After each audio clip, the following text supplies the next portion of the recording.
We're not usually this quiet in New Orleans. You never walk into a room without a hurrah, something like that. This is not our first encounter with you, so I'm familiar with the wired city aspect.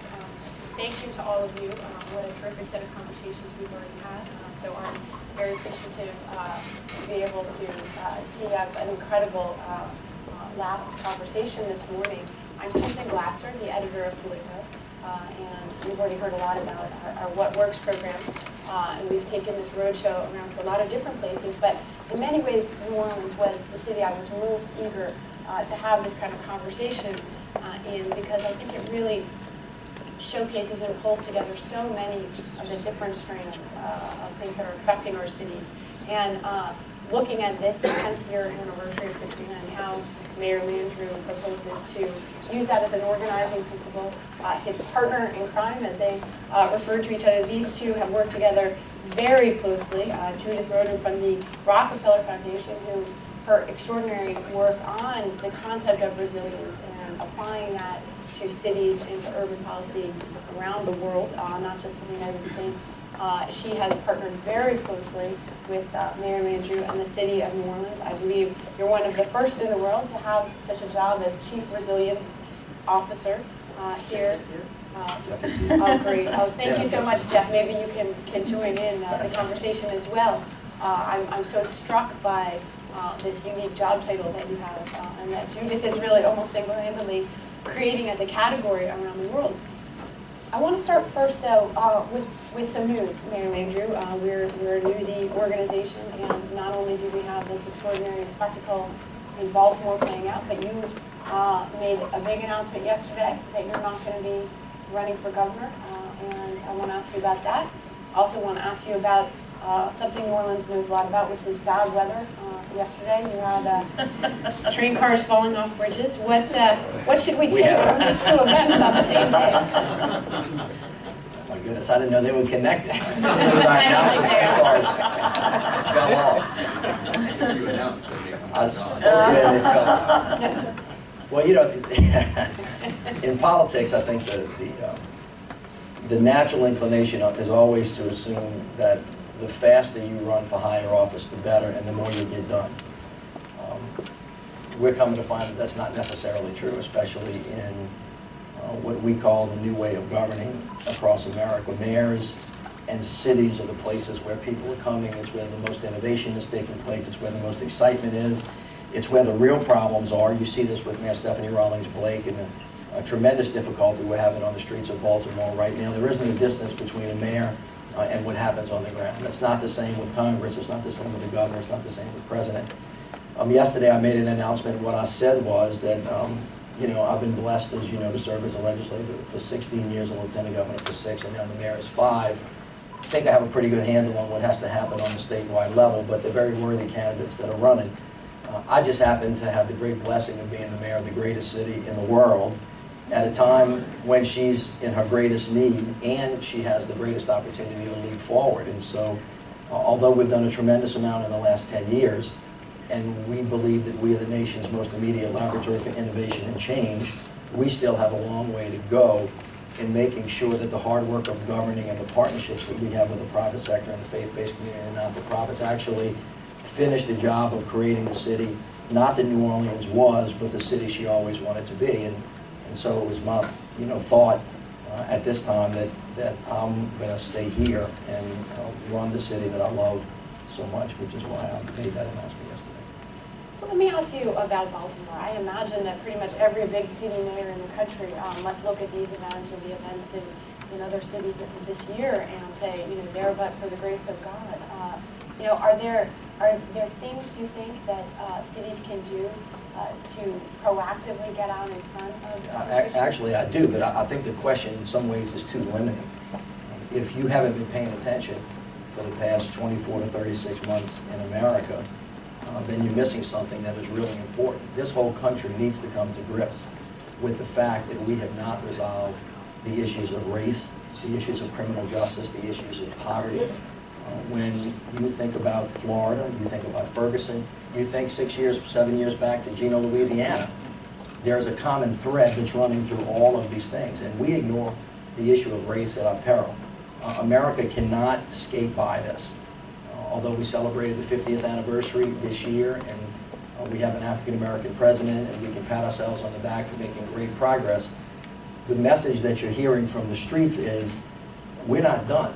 We have more work to do, and it's manifesting itself in a lot of different ways. This happens to be about how the African-American community and the police are working together, but you hear the same thing in income inequality. You hear the same thing in disparate treatment. You hear the same thing over and over and over again. And as I said, and I'll say this 1,000 times, on the issue of race, although the arc of history bends towards justice, it does not bend by itself. And this country is not finished. This is a discussion that you cannot go around. You can't go over it, you can't go under it, you can't go around it, you have got to go through it. And we're not very good at it, quite frankly. And until we get good at it, I think what folks are saying, in the way people say things when they get frustrated, is that there is more to do. And we ignore this at our peril. Judith, what's your view? I want to broaden the conversation because what the mayor says is so accurate and so important. But if we look at New Orleans is a case study in the value of building resilience. And that is planning and preparing for crises, but also responding to and planning around these slower burning stressors that can knock a city for a loop. Race issues, inequality issues, all of the things that you so eloquently described.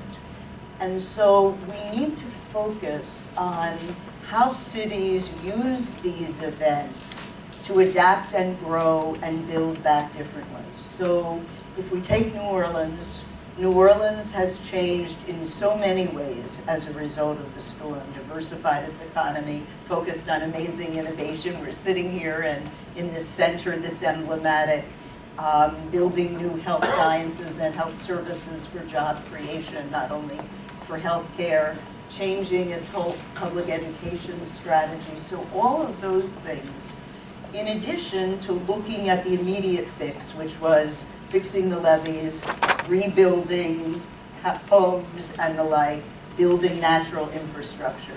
But if New Orleans had stopped there and not taken the opportunity to plan and prepare and become more resilient generally, you wouldn't be celebrating and looking forward to a 300th in 3 years in quite the same way. So when I look at Baltimore, when I look at Ferguson, when I look at these situations, the New York situation, Florida, we can focus on, as we must, the immediate issues, race, policing, how those things really continue to be festering sores on the underbelly of the American public and really on our future, I think, as a democracy. But if we stop there, we're losing a critical opportunity to focus on the ways cities will need to reimagine themselves more broadly in response to this crisis, the crises that Baltimore is seeing. So we're working with Ferguson and St. Louis. We're working with Paris in the post-Charlie Hebdo period. We're working with cities that are saying, a crisis is a terrible thing to waste. Let's take these opportunities and focus on the immediate root causes, but let's broaden and adapt and grow and use it as a way to galvanize our populations around a new vision. That's a really important point, though, is that we're seeing clearly both a national and even international set of crises that are not one-offs. It's not New Orleans obviously has a particularity of geography, it has its own history, but the bottom line that's so extraordinary is that you're seeing these things break out in so many different cities because they're not one-offs. So what is it, if anything, that the federal government, for example, should be doing? We just released our first survey of mayors in conjunction with this project today, and 82% of them said basically forget it. The federal government is not a useful partner. It's not there for us, at least it's not capable of producing the policy changes that we need. What do you need from Washington? Well, the first thing we realized when we had 1,800 lost lives, we had 1 million people across the Gulf Coast that were displaced, 500,000 homes got hurt, 250,000 got destroyed. One of the things we realized was that we really needed each other. And we needed everybody all at the same time. So one of the things that came out of Katrina for the people of New Orleans was that you better find a partner and a friend really, really fast. And by the way, if the government wasn't coming, neighborhood groups stood up and leaders came from all over the place. And so the idea of partnership now is part of the DNA in New Orleans. Nothing happens here without the government, federal, state, local, horizontal and vertical, right? The faith-based community, not-for-profits, neighborhood leaders, everybody in, everybody taking responsibility, everybody getting the benefit. That's a different thing. Secondly, it is true that the federal government worked to help reimburse us for the amount of damages that were caused when the levees broke. In other words, Katrina was not a natural disaster. It had started off as a natural disaster, but it ended up a man-made disaster because we had an engineering failure. And going to the issue of these not being one-offs, you may remember that shortly after those levees broke, the bridge collapsed, right? And then a whole bunch of other stuff happened, which kind of woke America up to, well, maybe we have an infrastructure problem. When something happened in Florida relating to race, or something happened in Gina, people started saying, well, that might be symptomatic as well. And so one of the things that the federal government has done, not specifically in New Orleans, because we have had a massive amount of federal investment, which, by the way, has helped us stand it back up, but on a general scale, the federal government has gotten itself into a position because of the dysfunction based on partisanship of not being able to take an idea, think about it, resolve it, and then have a consequence that is immediate. And as a result of that, their attitude has been that what governs locally governs best, and we're really not a partner. We really don't have anything to do with cities as it relates to homeland security or public safety. But I think the world is waking up to Baltimore today saying that, well, the reality is that the federal government does have a role. And I think that we've lost our balance on that. So what happens is mayors and foundations and other folks get frustrated and they start just ripping and running. You know what? Because we have to. We do not have the ability to wait. So yesterday in this city, we had a couple of flash tornadoes. We had some destruction. We have to respond to it now. The electricity's off today. We can't wait a year to get it back on based on the theory of who's supposed to do whatever, whenever. And so that's why you see this sudden impatience, and the world's moving a lot faster, and because of technology, there's a greatest need. So the reason I'm so thankful for Judith and Rockefeller is they've pulled together a space where 100 cities who are going through the same thing, irrespective of geographically where they're located, we're suffering through the same things, we're dealing with the same consequences. John Barry's been talking about the coast for a long time. Physically, if we don't protect ourselves, just physically, rebuilding our coast, storm surge is going to get higher, New Orleans is going to get threatened, the city as you know it will cease to exist in 100 years. That's called an existential threat. But guess what? We're not the only ones that have it. Most of the folks in the world live around water, so we need to think about the physicality. And then what Judith was talking about is once you protect the physicality, if you don't protect what's inside of it, and then you don't find a way to make the people strong, they can't then respond to what we know is coming our way. More storms, they're going to be slower, they're going to be faster, they're going to be bigger, or tornadoes, or a terrorist attack. And resilience is a much deeper dive, as Judith said a minute ago. I want to just pick up on two of those points. First of all, it's not surprising that our cities are on the most vulnerable ecologies because they were all built to be near water as the route of access. So whether it's river deltas or coastlines, 80% of the cities in the world that are the most productive and where most of the economy of the globe resides is in cities. So we have to focus on this.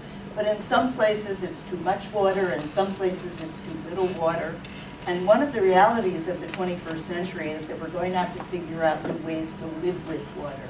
We cannot just pipe and pump and pave in ways that we tried to do in the 20th century. So innovations around technology, all kinds of new exciting solutions, whether it's paving now with materials that absorb water more quickly and release it more slowly, using stormwater runoff as ways to both build better natural infrastructure and to bring new freshwater solutions to people, particularly in drought areas. And certainly we see the drought that's going on in the Southwest and California.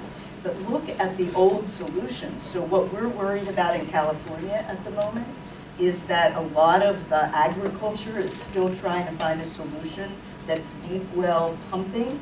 And we're watching Mexico City and Jakarta start to sink to where New Orleans is because of so much pumping that's been going on. So we need new kinds of solutions that really allow us to live with water in a much better way.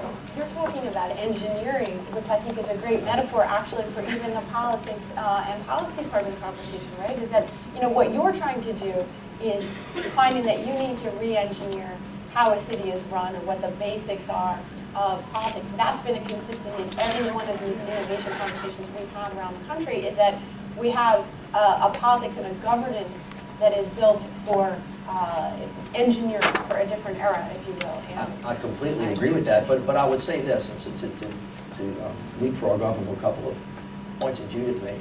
Big ideas really do matter. The philosophy of governing, where you go and how you see the world. So for years and years and years, New Orleans was built, right, engineer-wise, with the idea of keeping the water out. That's why the levees are so high. That's why we have these magnificent pumps that when water comes in, we pump them out. When we visited our friends in the Netherlands, and they taught us about what happened to them back in the 50s, and they said, hey, you might want to just think about living with water, letting it come in, rather than trying to push it out. That takes you in a whole bunch of different places. Same thing is true about engineering the government. If there's a new way on the ground, if it needs to go faster, and you have a structure that makes it go slower, if the whole point of it is to design to get nothing done, and you need a lot of stuff done fast, you might want to think about changing how you do stuff. In the city of New Orleans, after Katrina, the most immediate need that people have when they get hurt, when they have a near-death experience, when they lose a family member, when they lose a house, is to go back exactly like they were before. They don't care how it was. We have a great need to have that security. So it took the people of New Orleans a huge amount of time and effort, and they did something that was quite magnificent. They decided, we decided collectively, that we were not going to put the city back the way it was, that we were going to stay in agony for a while, and we were going to think about the city the way she always should have been. In other words, we had to admit that Katrina and Rita did not cause all of our problems. The world was not perfect on August 28th. And we had to go back and do a self-assessment. Now that takes a lot of time, and it took the people a lot of courage. But once they got there, it then opened up the freedom to create perhaps a new way that we educate our children, the way we build schools, the way we handle the water, the way we deliver health care. And the growth of the city has followed that new pathway. And so those essentials are really important. So it's not a small thing to say, try to live against water versus live water. Everything flows from those big principles, and they're important to talk about. And Susan, we funded that plan, the Greater New Orleans Plan, because the city was sort of thinking in fits and starts about the ways to do that. And the mayor's point about the importance of bottom-up process, it takes both bottom-up, the communities and their understanding, the deep knowledge that they have about this place, and integrating it with information, statistics, expert knowledge. Yeah. And the Greater New Orleans Plan really put all of that together. So there's local knowledge, but then there's really integration of all of that. And what we see in New Orleans, what we see in San Francisco, and a few other really notable places, is the integration that's so critical in allowing them to be more resilient as they go forward. You cannot, I want to emphasize over and over again what the mayor said, you cannot go back to normal. Normal is what made you vulnerable in the first place. That's exactly the point, though, is that in a weird way, is that crisis is a terrible thing to waste thing. We talked about this a lot last night. We had the mayor of Newark, obviously, on the previous panel. We had someone here from Cleveland. Is it possible to create the sort of change that you've done here in New Orleans without that convening moment, that sense of we're going to pull back and even have a plan? You know, I wish the answer was something different than what I'm going to tell you, because it's like watching, you know, the Saints when they have a 2-minute drill, you know, or Joe Montana be spectacular back in the day. You know what it looks like, or Russell Wilson. And you wonder, how come they don't play that way the whole game? The truth of the matter is, Katrina was a cataclysmic event. It was an eye-opening experience. It clarified for us, because we had a near-death experience, what we had to do to change. And it was the thing that kind of got us up, moving in the right direction. Now, not everybody responds to a crisis the same way. Some people actually go back to right where they were. The people of New Orleans, because we are resilient, tough, smart people, we woke up. And because the world responded so incredibly quickly, we actually fell in love with ourselves again, and everybody reminded us how special we were, and that helped actually reignite a sense in us about what our long-term purpose was. So we kind of took off, and we took that in the right direction. People have asked me all the time, do you think that cities could do this on just a run-of-the-mill basis? I'm not telling you that it takes a cataclysmic event, but it does take the creation of a movement. There has to be some groundswell of, we can't do what we're doing anymore, we've got to change. Whatever the impetus for that is, that I think people can find, but it's not quite as easy to find just when everything's okay, as opposed to when something really bad happens. No, you can't find it when it's going well. The question is, how bad does it have to get before a crisis in order to galvanize this kind of attention? And so you talk about the people of New Orleans being resilient. I want to emphasize that resilience is not an inherent trait, it's a skill, and it can be learned. And what we're trying to do around the world, using these 100 cities as the leading edge, is really teach the skills and the capacity. Well, I can teach it to you. If you suffer through like 450 hurricanes over 300 years, you're going to learn it. So but that's really important, because then it shows that maybe if you are learning it, if you're planning it, that if you're working on it, that there's a way to unpack it, even outside of crisis. There is, but you see what she just said is actually correct. The people of New Orleans don't have a corner on the market on resilience. It is a learned trait. And by the way, resilience in its infinitesimal, that's most special place, is neighbor to neighbor, house to house, community to community, knitted together. If you have a community that's knitted really, really, really tightly, and I'll bet you the empirical data reflects this, and you can show this in any city in America, when there is a catastrophe, some neighborhoods come back faster, and one of the reasons is because of how close those folks are, how well they communicate, and how able they respond to catastrophic problems that come their way. If you have strayed structures on the ground, if you have institutions that are not working together, they don't have the capacity to stand themselves back up. So it stands to reason then that in peacetime, you need to be really, really careful to make sure those institutions on the ground, from the family to the church to the coaches, are knitted together, and you build that strength so when something bad happens, you're actually in a better position to respond. And that's what you've done now. So post-Sandy, we did a poll 6 months after Sandy, and equally hit communities, those communities that rebounded more quickly, were those that had much more trust prior to the event, where neighbor knew neighbor. And if you think about it, it makes sense, because often when catastrophe hits, your first responder is the person next door, not the police or the firemen, who may not be able to get to you if there's rubble or whatever. So that community building work in the good times is absolutely an essential component of this. This gets actually to the sort of next bucket of questions, which is what is so extraordinary is how all this money has flowed in. You've clearly also rallied here at home, and yet many of the problems, these urban problems that we're seeing nationally, have remained very intractable here in New Orleans. Last night you spoke very eloquently about the problem of unemployment, that 52%, I believe, was the statistic that you gave of African American men in New Orleans are without a job. That's an extraordinary number, and I think that that really suggests the systemic issues that you're facing. How much, first of all, what does that tell us about other cities around the country? If this is with a community that is rallying, rebuilding, doing many successful things, and we still haven't been able to succeed on all those fronts. Education, you've revamped it, but obviously that's still a problem as well. Well, you should not expect that you can take 50 years of neglect and turn it around in 5 years.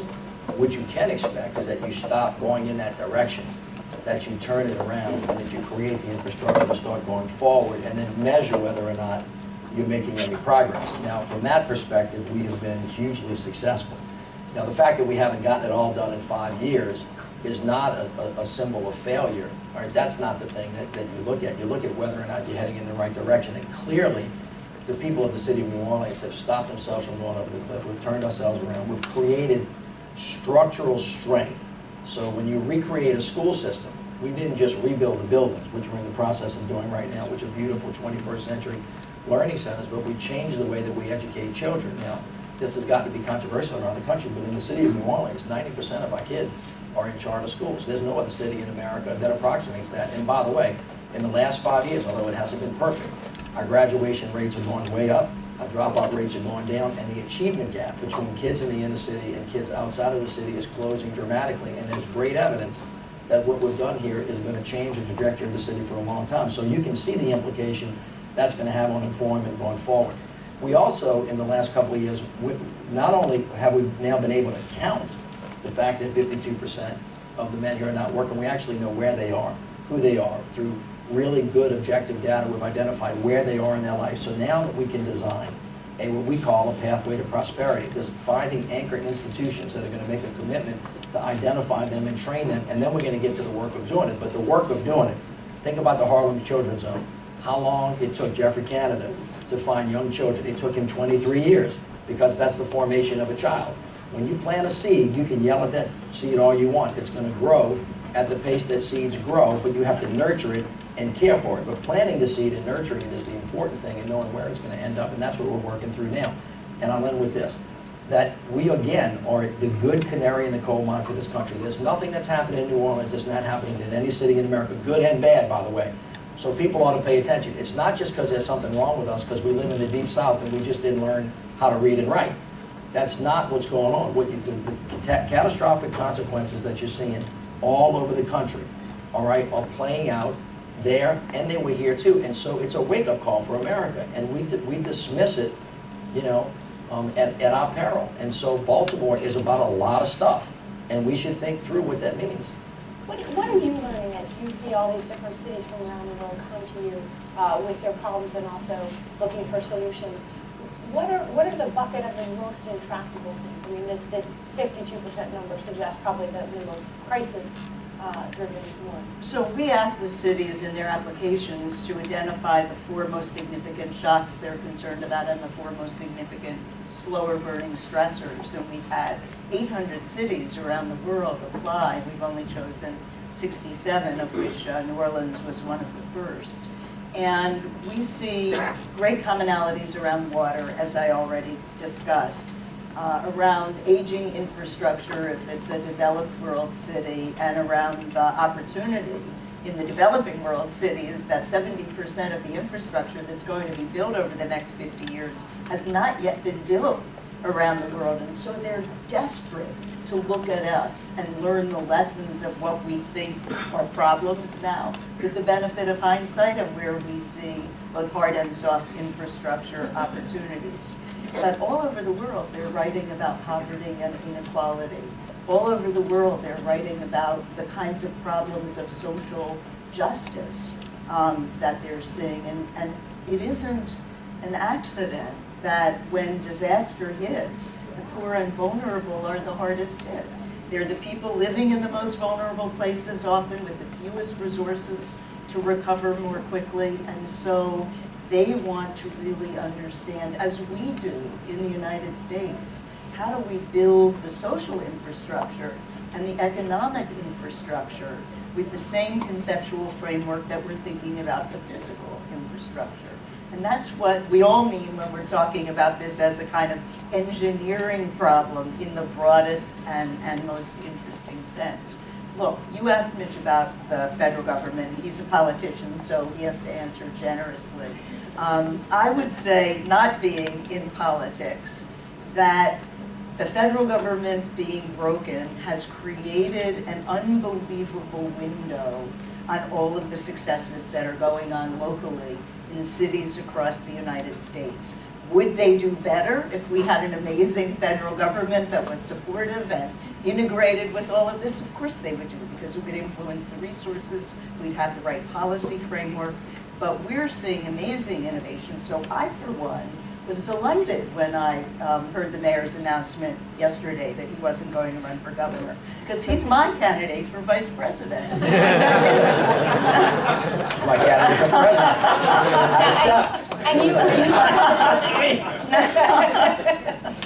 You are supporting Hillary Clinton. I am. Yes. Yeah, but I do look. I want to not to argue with you. I love her, but I do want to.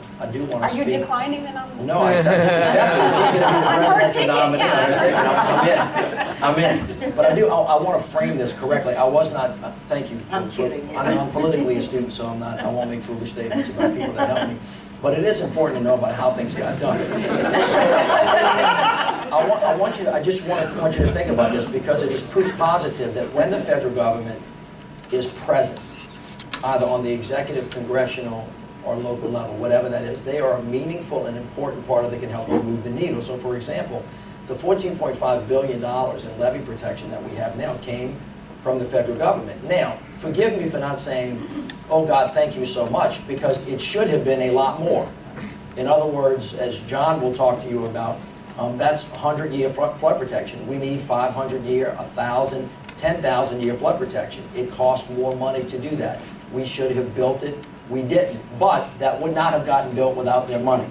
The schools that we're rebuilding are all reimbursements from FEMA. I'm thankful for it, but we should have gotten more. The bigger point I'm making is that when the federal government does step up, when it is rightly ordered, when they are making the investments in infrastructure, the partnership that can be created, if the state's there, and if the local government's there, again, horizontal and vertical, what that means is breaking down the stovepipes between all of the different agencies on the federal level with their regional folks and on the state, and everybody is in the room. And you have great partners like Rockefeller, and you have great partners like JP Morgan Chase, and you have the great resilient folks. You can create magic. In other words, there's nothing in this country that we cannot do. And New Orleans is the model that when everybody shows up and everybody does what they're supposed to do, we can move the needle in big, big ways. It's not a reason to say, oh no, y'all didn't show up, y'all haven't been here, we're now forced to innovate, and we're doing great things with that. But the bigger point of New Orleans is we are the best example, is that when everybody shows up on time, and everybody comes to class when they're supposed to, and everybody does their homework, and everybody's focused on what I call one team, one fight, one voice, one city, we're all in, then fantastic things can happen. And to me, it's proof positive that the folks in Washington who have caused it to be stuck are completely wrong. Austerity does not work. Isolation does not work. Being closed does not work. And kind of keeping your nickels to yourself and not sharing with anybody does not work. That does not produce a resilient, strong country, and it puts our country at risk. And I think New Orleans is proof positive that there's got to be a different way. And if you have a different way, you can actually make things happen. And yet we're not learning that lesson. So in New York, in the post-Sandy recovery, there was a federal recovery task force, a state recovery task force, and a city recovery task force. And then we had a struggle for the next 3 years to integrate across those. So we need to really think about how these three parts of government work together and then integrate with all of the other sectors if we're to have a truly effective America. So I want to bring in our terrific audience for some questions and comments right now. While you guys are getting, there's microphones here while you're thinking of your questions. Mr. Mayor, Yes. in this notion of New Orleans as a lab, and you think of the different kinds of projects and programs you've launched here, what are the three things that you would pick up the phone and tell your counterpart in Baltimore, hey, these three innovations are something you guys should look at? Well, Stephanie Rowland Blake is a great mayor. She's going to be the president of the United States Conference of Mayors last year, and you can just see she's handling herself with great dignity and grace. She's very strong and she's very smart. Baltimore and New Orleans share a lot. First of all, blight. When we got it, it was a huge problem. It was a huge problem before Katrina, and it was a huge problem after Katrina. We had, I think, 50,000 blighted properties. We got to work right away.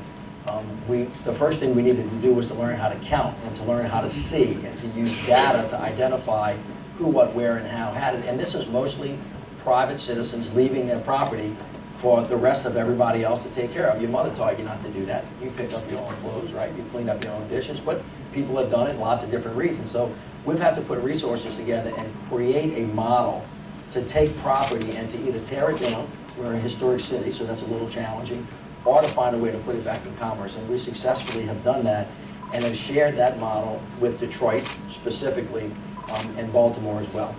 Long, long time ago when Mayor Schaefer was the mayor of Baltimore before Marty O'Malley came along and Kurt Smokey and all those folks, Baltimore really struggled a lot with crime. And although people would argue about this, CompStat probably started in Baltimore. Maybe it started in Boston, maybe it started in New York.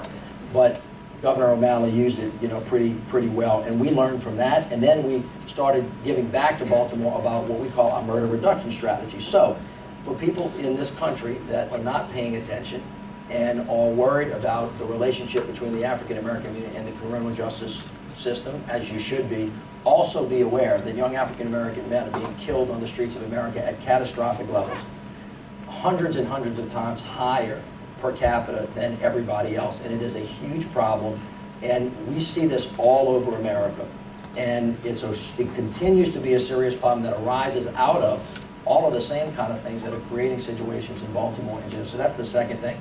And then, of course, the third thing is Baltimore, of course, is really close to water, as is the rest of the world. By the way, 85% of the people in America live perilously close to water. So I can recall after Katrina, feeling really put upon by the rest of America, saying there's something wrong with you people down there.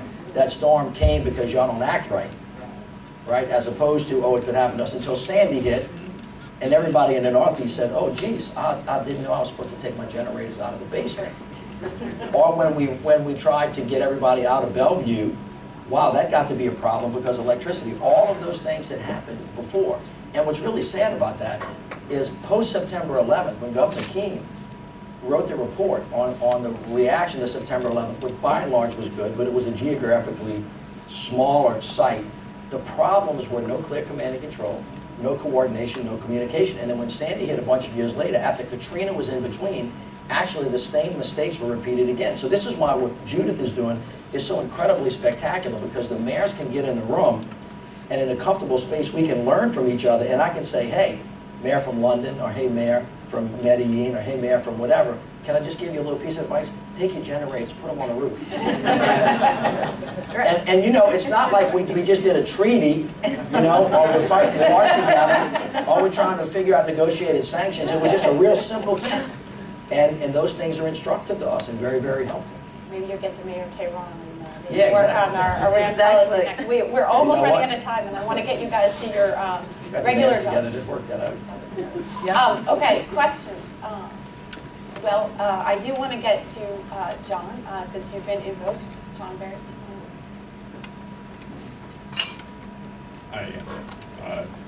I just want to elaborate on some of the things you've been saying, and I was very happy to hear them about the issue of water. As is clear now, New Orleans is not unique in the threat here. We were just first. We're the point of the spear. What happens here is going to happen other places. One of the concerns for the existence of New Orleans, and also New York, Miami, other places on the coast, in the United States particularly, we gear things towards what is referred to as 100-year protection. That is an Orwellian phrase that came out of the flood insurance program, and that was established in 1965. It sounds safe, and because of it, a lot of people in New Orleans have become complacent. What it actually means is that there is it protects against a storm with a 1% chance of striking any particular year. The river levees were built to a much higher standard on the lower river. There have been at least 4 floods in the last 85 years that crushed the 100-year standard on the river. If the river levees were built to the 100-year standard in 2011, you would have had another Katrina, possibly worse. And the idea that New York City, with the resources that New York City has, is aiming for a 100-year standard of protection is ludicrous, if not beyond ludicrous. Now, going forward in New Orleans, where we also we have the highest relative sea level rise rates in the world because of a combination of subsidence, sinking land, and sea level rise. We've got a lot of planning that's been going on for a higher standard of protection. Unfortunately, we are now beginning to face the decision-making process where we have to choose what we're actually going to do. And I see a great dearth this is beyond the scale of something the city of New Orleans could do. And there is virtually no leadership, frankly, coming out of either the political community or the business community when it comes to seriously addressing these decisions.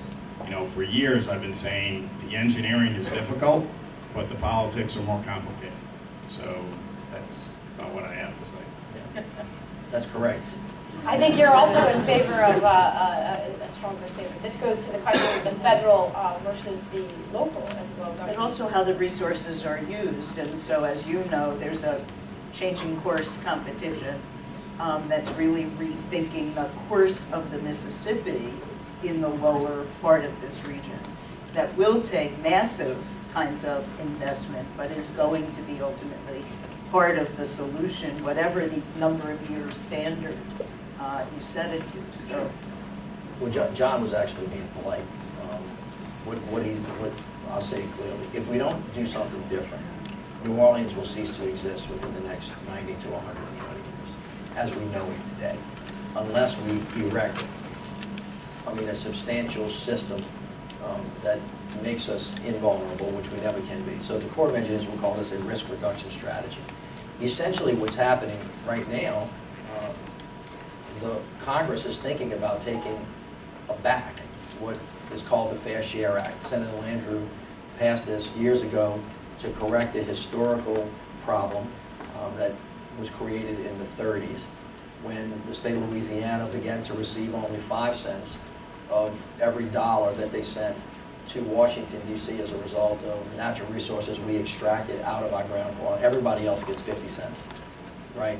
So a couple of years ago, we changed it so that New Orleans, Louisiana was going to get 35 cents. That was supposed to start this year, and now Congress is starting to roll that back. When you do that, you take away pots of money that can be used to rebuild the coast. That's part A. Part B, the oil and gas industry in this state, although it has provided thousands and thousands of jobs over many, many, many years, is not rightly ordered and out of balance right now, and they're missing a wonderful opportunity to try to teach the country how you can actually drill and you can restore. Now we're just extracting and destroying. And unless you find the resources that are coming from what you're taking out of the ground to put back into the ground and to help us restore the coast, then we're not going to have the resources to do it. So people can argue about this and lawyers can fight about this all day, but everybody should agree that the oil and gas industry had some major contributing factors to destroying the coast because of the pipelines and a whole bunch of other stuff. And as a consequence, if you broke it, you should fix it. So they should put some money back in it. The mechanism for getting them to do that has been a source of consternation. John represented a levee district. The levee district sued them. The governor said, you don't have the right to sue. And they had what I consider to be a red herring fight.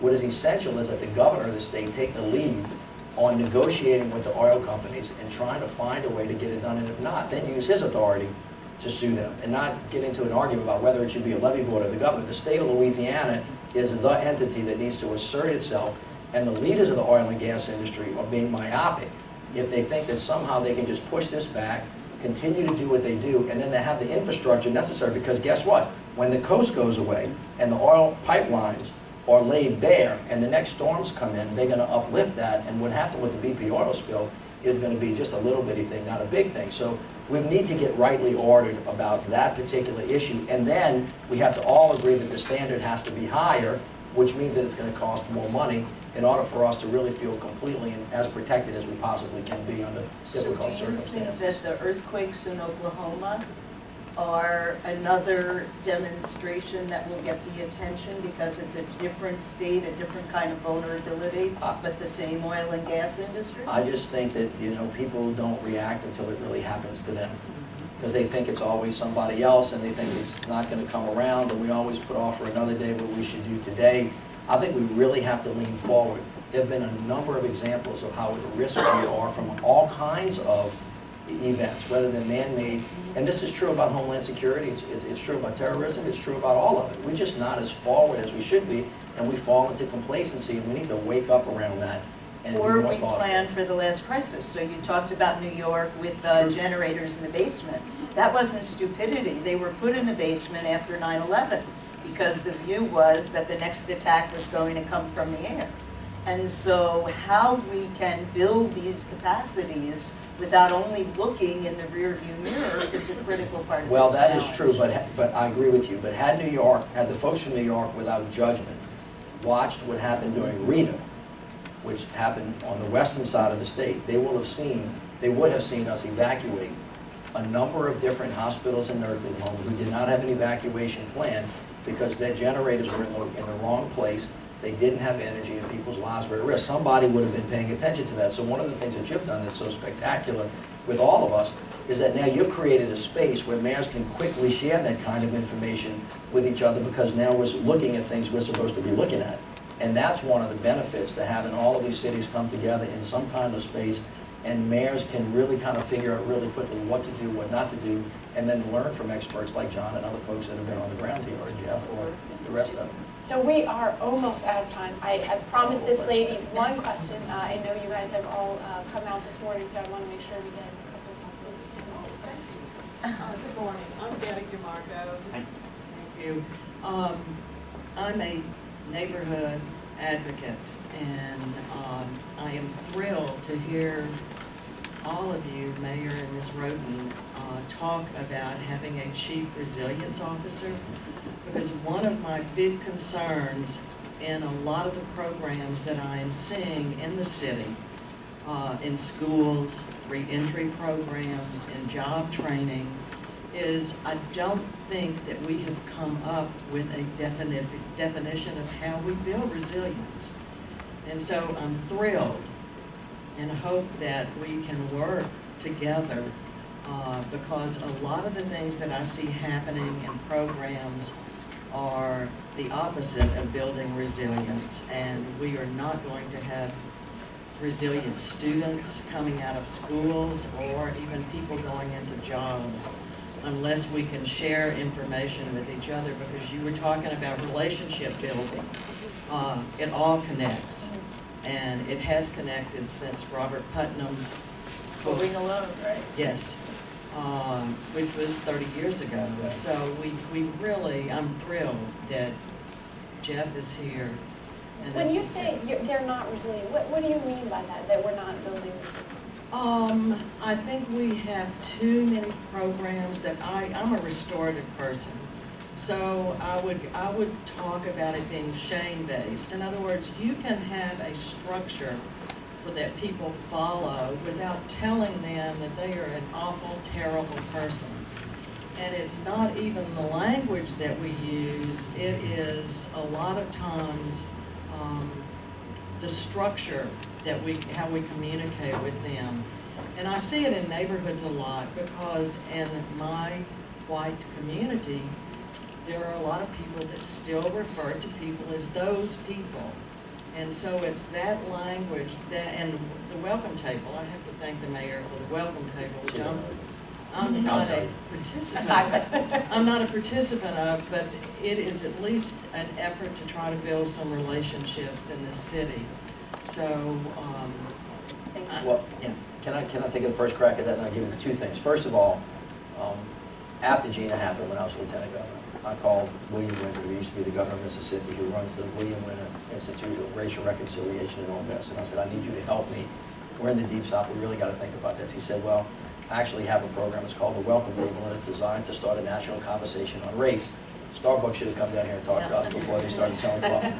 And we have something called the Welcome Table in New Orleans, where for the past 2 years, we have been pulling people together and having conversations and speaking to each other, neighborhood to neighborhood. So we're building resilience around the issues of race. So one of the things, for example, that cities can do to stave off situations like in Baltimore is to create resilience, so that when an event like that happens, you have the leadership stability and the trust and the knowledge with each other. And the Welcome Table has been going on for 2 years. It's run by my deputy mayor, Judy Reese-Morse.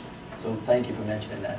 As it relates to the Chief Resilience Officer, I would say this, that having them, and Judith, thank you for pushing us into this, is really, really important. But where you put them in the organizational structure and what you give them the authority to do really, really matters. So the Bloomberg grant that we got in partnership with Rockefeller kind of congealed for us.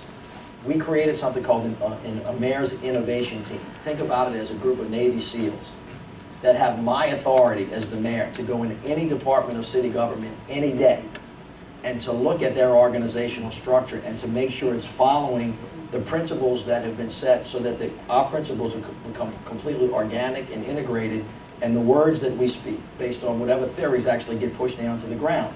So we're doing that now with the Chief Resilience Officer. Jeff has the ability to go into any organization, every deputy mayor's meeting, to go into any idea session that we're having and say to us, how does that fit into resilience? Have you thought about this? Have you thought of it? So as you're building it, it's completely built into the DNA of every program that we have.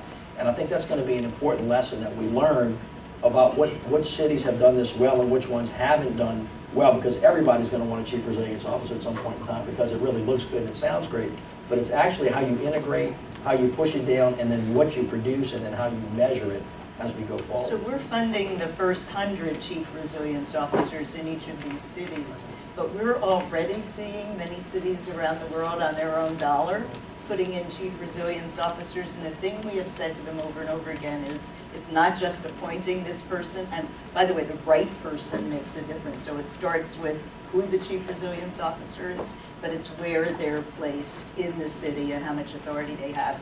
And we've not told the cities where to do that, except that they have to report to the mayor. That's the critical thing. And so, for example, in Rio, and innovation, Mayor Pais actually made the chief resilience officer the COO of the city. So all of the units of government are reporting to that chief resilience officer, and then we see lots of other models in the United States and around the world. But I want to end with a response to your comment, because I'm a psychologist, and the thing that's really critical about this is that when something happens, if you say to yourself, what's wrong with me or what's wrong with us, you don't develop the capacity to recover in a resilient way. You have to look at the characteristics of the situation in which the failure occurred and ask, what in this external environment catalyzed this failure? And then how can we build differently? And it's not that I don't need to be a part of that. Obviously, it's a person-environment interaction. But how do we look at the system in which all of this occurred and build the capacity for transformation? And that's what resilience is all about. And it does start, that's why I keep saying it's a skill, inside an individual head, whether that individual is a mayor or a government official or a community member, in terms of what you're looking to fix and how you label where the source of what's fixable is. I mean, it is a way of being. I mean, it's just... Yeah. You know, I think that is really a perfect note to end on. I am so grateful to you, to Mr. Mayor, to Judith Rodin, to all of you for coming out this morning. I should thank not only JP Morgan, but our terrific Politico events team, Louisa Savage, Alexis William, and Eva Rodriguez.